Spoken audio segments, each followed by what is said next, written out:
Good evening, ladies and gentlemen. On behalf of Iceland Air, we'd like to begin our pre-boarding stage. At this time, we'd like to welcome those passengers seated in Saga Business Class.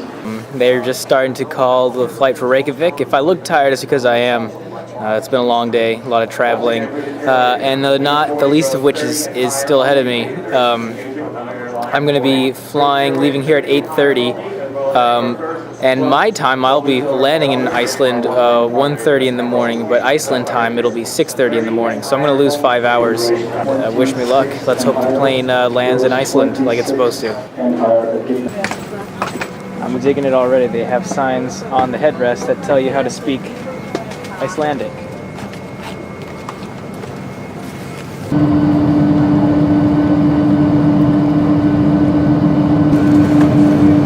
Just landed in Iceland. We'll see how things go. Well, folks. Oh, let's try that again. Well, folks, I made it to Iceland. I'm here.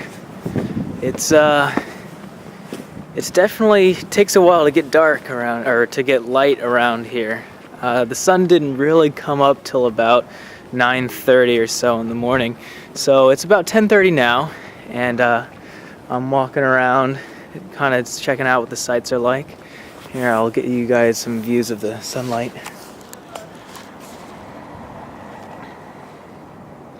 So as you can see, it's pretty, old school European, small little streets. As if you probably can't tell, I'm pretty tired right now. I have a bad layover hangover.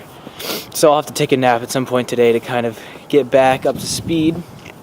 Because even though it's 10 o'clock in the morning here, it's 5 o'clock in the morning my time, and I got about 3 hours of sleep on that flight. Not very comfortable seats, despite being in an exit row. I was reading in a book somewhere that in Iceland the people don't complain about the cold. They complain about the wind, and I can see why. I'm effing cold right now. Behind me is a fjord north of Reykjavik, and across the way are some beautiful, looks like basaltic buttes that are kind of cutting down right into the water. Absolutely gorgeous scenery. It's just too cold to enjoy it all the way though. Whew. Maybe I'll get used to this after a year or so. It's a Viking ship, or at least a monument to a Viking ship. I'm on a boat, mother effers!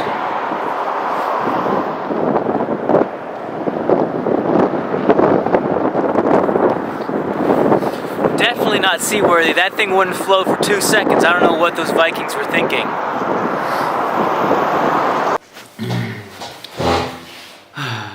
Golden Dagen, everybody. It's about 7:30 a.m.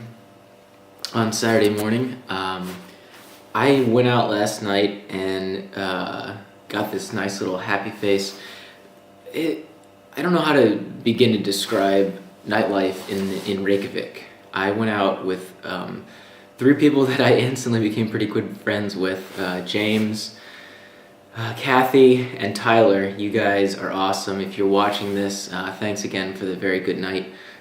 We had a good time last night. We went out around, 10 o'clock p.m., which was early for Reykjavik. The party didn't really get started until about 1 o'clock in the morning. That's when all the local people are finished pre-gaming, as we call it, at their houses, and then coming out on the nightlife.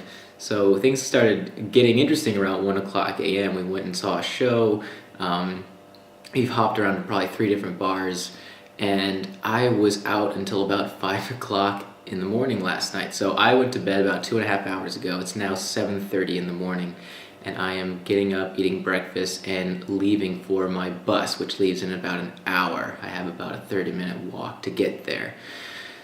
All said and done, though, it was a fantastic way to get introduced to Icelandic nightlife. I don't think it'll be this crazy when I go to Akureyri.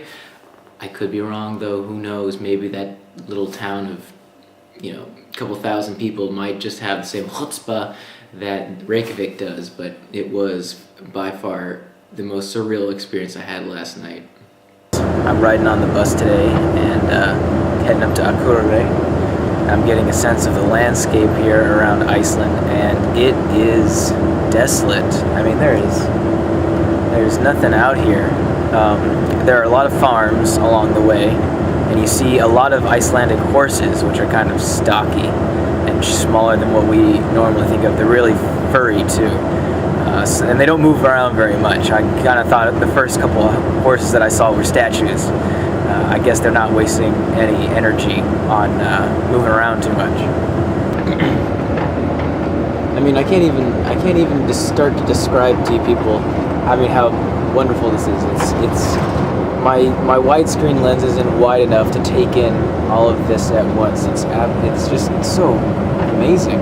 It's so pristine looking and it's so untouched. It's hard to believe that this is, you know, land that has been lived in for thousands of years. So we just stopped in Skagafjordur, which is one of the second to last stops on this trip, and as you can see, I am now the only one left on the bus. So just me and the bus driver now, going up to Akureyri. He's on his tea break right now, warming up with some hot tea. And I guess it's just him and I until we get to the final destination.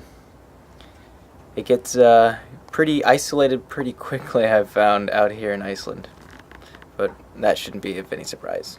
Alright, signing out.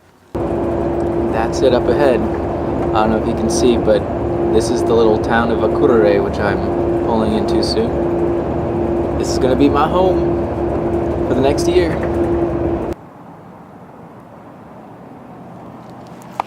Well, I've arrived. I'm here in downtown Iceland, or Akureyri. The bus just dropped me off, and there doesn't seem to be any person waiting for me. We are 10 minutes early, so maybe they take 2:30 in the afternoon very literally.